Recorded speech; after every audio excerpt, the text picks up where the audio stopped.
Ako si Jovelyn Ortiz Abogado, 23 anyos, naka-star sa Barangay Waglulimot, West Concepcion, Plata del Quezon.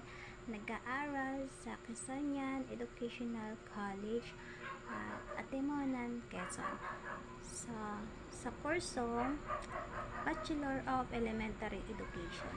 Sa ika-tulo sa magkakapatid, may ago magkaibahan na kaming duwa sa sarong harong, igwa kaming akina, babae, sarong taong kulang pa, sana ang sa iyang edad.